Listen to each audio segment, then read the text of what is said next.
Okay. It's going to be a tough video. Yeah. It's going to be a tough one. Today is the January 15th, so we'll probably be uploading this either tonight or tomorrow. Try tonight just for the heck of it. Maybe, yeah, that works too. We're going to talk about a very ignored problem. Two, actually, they go together. Would be binge eating disorder, which is a valid eating disorder, and addiction, like food addiction. First, I'm going to define, according to the author of this book, Katie Morton, her specialty is eating disorders. She talks about it briefly in this book, but I'm just going to read the definition out of this book called Are You Okay by Katie Morton. She has no idea who I am. This is not sponsored. I'm not being paid to do this. I just find that this definition is actually the best definition I could find in any of my books, and we've been over all my books that I have. Her says, eating disorder is an obsession with food, how to get it, not eat it, control it, exercise it off, etc. Also, using food as a way to cope with an overwhelming feeling. An eating disorder can manifest as undereating, overeating, or doing things to make up for what we ate. Now, the reason we're bringing this up is because, as you can tell, as you already probably have noticed, David is very overweight. We're not going to discuss numbers because that's not important right now. What's important is that we talk about the root of the problem. I went through the DSM, the Diagnostic Statistic Manual of Mental Illnesses, and he does meet the qualifications listed to be diagnosed as having binge eating disorder. Why don't you tell us what binge eating disorder is as opposed to anorexia or bulimia? Binge eating disorder is kind of the best way I can explain it is you overeat a lot of food, but you hide it. But it's... Why do you overeat the food? Not because you're hungry. No, because generally you're not hungry. You just overeat because you're trying to hide from something or hide something in general. Like this is really hard. I know it's hard, but if you don't want to do it, we can turn the camera off. We're doing it. Okay. All right, take a moment. The reason that we're focusing on this video today is because I did catch David in a lie, which is common with eating disorders. People will lie about what they're doing. I've been down in eating disorder too. Not a whole lot of people know this yet, including my own parents, so I'm just going to come right out and say it. When I was in high school, I was bulimic for about a year and a half. I was a laxative junkie. I threw up almost everything I ate except at home, which was kind of odd, but I did all my throwing up when I was in school or at work. I worked at a fast food restaurant, and with bulimia you can either binge or not binge, but with the main part of bulimia is you throw up or you overdose on laxatives to get rid of the food in your system. But a common thing with binge eating disorder, or with bulimia, is that it does begin with a binge as well. The main difference is with bulimia, we do something to get rid of the food we ate. With binge eating disorder, we don't. Like I said, I would throw up, I would take laxative. I was spending like half my paychecks from work on laxatives. And because of that, I have no teeth. The throwing up screwed the enamel of my teeth to the point that brushing began to hurt a lot, excruciatingly. Mouthwash would burn to the point, even the non-alcoholic mouthwashes I tried, they would burn to the point where I would have to drink water or milk just to get the burn to go away. I now have irritable bowel syndrome because of the laxative overdose. What made me finally quit was the day I started throwing up blood.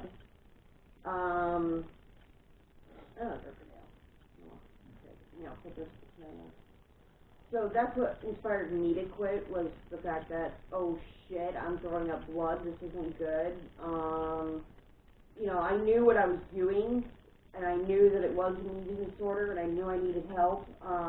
So I ignored all that, and because of that, I have a lot of health consequences because of it. We're going to talk about I'm done with my bulimia. I'm over it. It's been over 20 years. I know what to look for. I know what kind of signs to look for if I were to relapse, which I haven't relapsed. I've come close a couple times here and there, but it's been over 20 years. That's to be expected.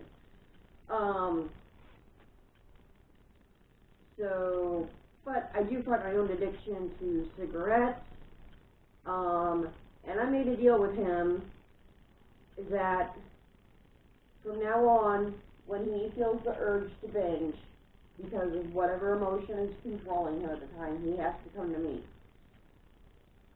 If I feel the urge to smoke because I need to reduce stress or whatever reason, I have to come to him. If he cheats and gets caught, I get to cheat on one cigarette. Also, some of you may notice and criticize the fact that I'm drinking soda in front of him, but one part of getting over an addiction is resisting temptation. He has a bottle of water. Yep. He can have the bottle of water. I'm going to have the soda. But, we'll probably be allowing him a soda here or there. We did weigh him today. He did actually lose weight since his last weigh-in, so that's a good thing. Okay, so talk about some of the things that go through your head before you binge. Or while you're binging, or after you binge. Just talk about what goes through your head. Usually when I binge, it's just kind of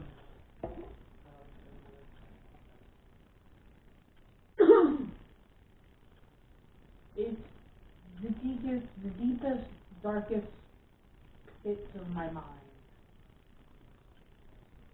It's memories. Memories of what? Yes. The abuse and everything else.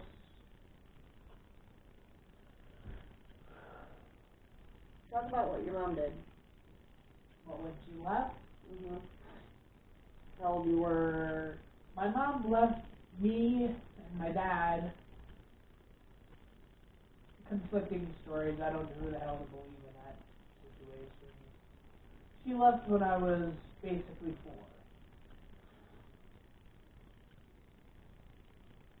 I never saw her again until I was almost 16. She disappeared off to Texas and never tried to contact me or my dad. The only reason I ever met her again was with my Uncle Bob, because he and his wife ended up searching out my mom so I could meet her.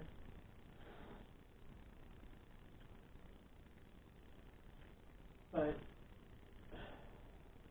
so do you think about your mom and all that a lot right before you start to binge? Does thinking about your mom lead to an urge to binge? everything leads to it. Everything, like what else? What's everything? Just missing my dad and... Because your dad passed away. Yep. Both his mom and his dad have passed away. Just for the record. And, I did have a great relationship with my dad. It really didn't. The dude was an asshole. But in the last few years, he tried to mend that. Yeah. He tried. Yeah. You gotta give him some credit. He did try.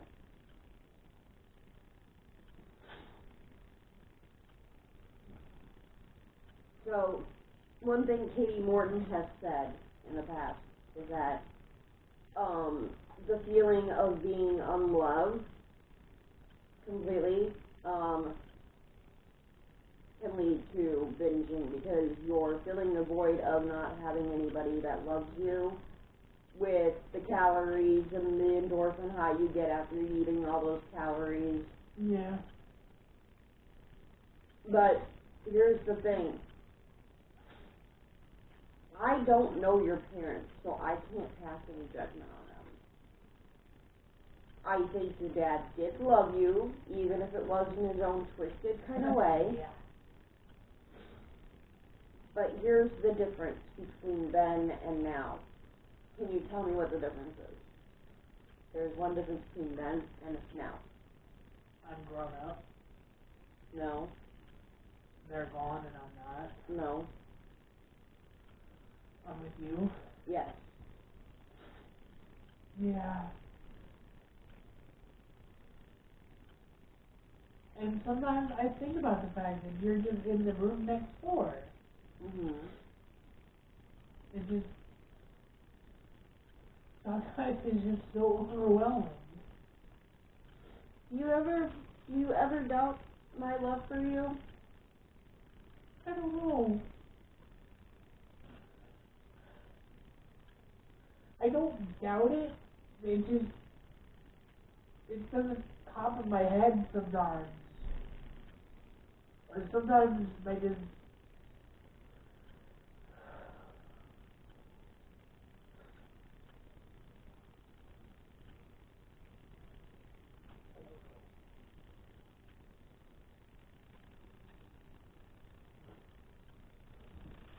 Do you ever have the thought she doesn't love me because?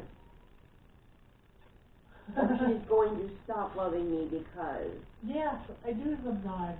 And what are those becauses? What do they lead to?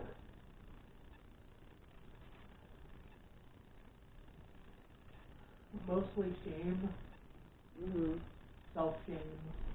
You're ashamed of yourself. You're Oh, yeah. ashamed of the eating disorder. Well, that's part of an eating disorder is shame. That's a huge part of the eating disorder.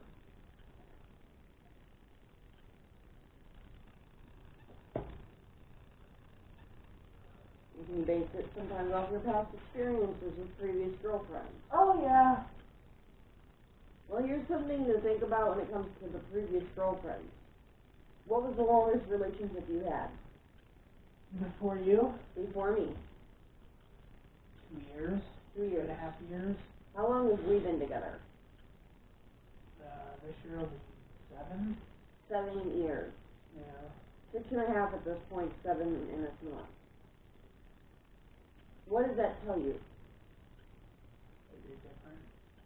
Mm-hmm. What else? I mean, how am I different? I'm pretty sure you do love me. Mm-hmm.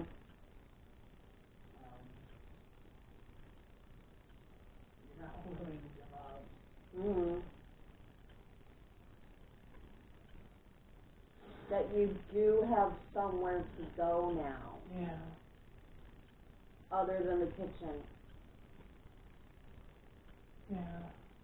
And I will admit something. It hurts me too, because it demonstrates that you don't see me as a help, a way to deal with it. That you don't think of me as, okay, I'm feeling bad. I don't go to eat in the kitchen. I can go to Cathy. Yeah. That doesn't go through your mind, and that kind of hurts my feelings. And I know that you don't do it to hurt my feelings. I know No. that. Because I'm not mad at you about any of this.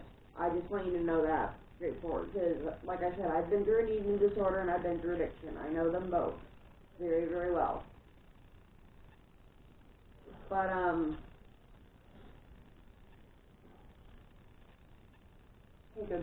take a moment. Take some deep breaths.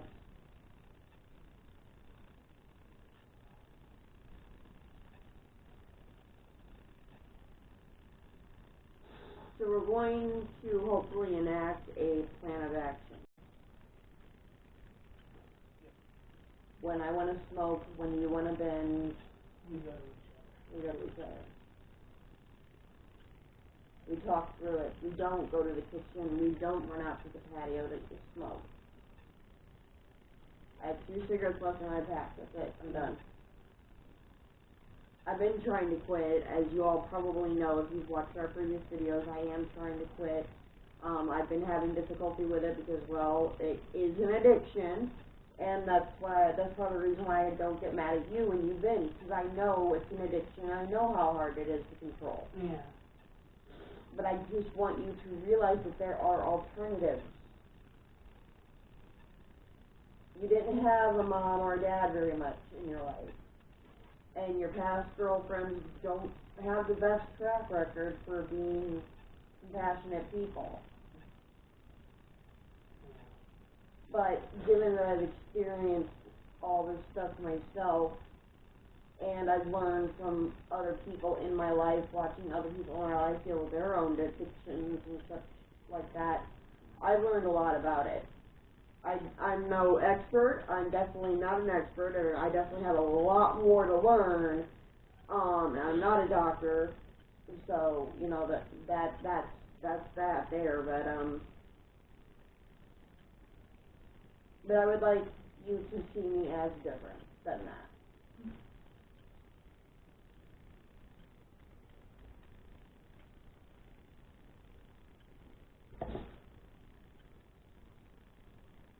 Do you have anything else you want to say before we wrap up the video? If you're dealing with addiction or an eating disorder, please get help. Eating disorders are have the highest mortality rates of all mental illnesses.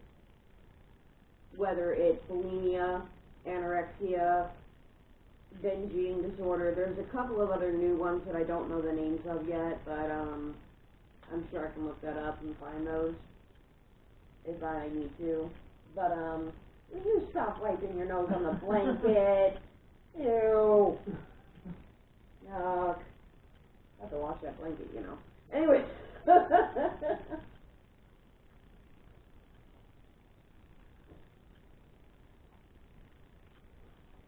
What an ironic thing to stick your Kleenex into. What, a box of M&M's? A box of M&M's, yeah. Yep. And I want to work with you on the diet part. You know, we're going to cut out things like candy and cake and cookies and stuff. We're going to have a little bit here and there. We're going to have our cheat days. We have been dieting, and like I said, he's lost 10 pounds since his last weigh-in. And that's great. That's really good. That's something to be very proud of, especially in your situation. Yeah.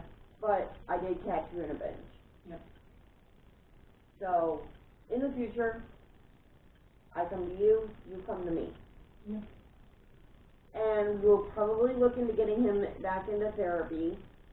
Because, like I said, I'm not a pro. I'm not an expert. We need to find somebody who is. And who will take our insurance. I think there's only one place. Yeah, I know. There's 2 places. Oh, but I don't know. They owe money to. Yeah, they'll take it. Yeah. Then we gotta find the ride issue. Mm-hmm. Yeah. Without tying up your mom for 4 hours a week. Yeah. So that's our plan of action. We're going to depend on each other a little bit more. We're hopefully going to try to get you back into therapy. Yep. And we're going to go on a diet again. I'm going to try to control my smoking. You're going to try to control your drinking. Yep. If anybody has any questions, as always, leave them in the comments below. If you liked our video and found it informative, please give us a thumbs up. And if you haven't already, subscribe. And we will see you either tomorrow or tomorrow. Yeah, probably tomorrow. All right. You ready to say goodbye? Yep. All right. Goodbye. Bye.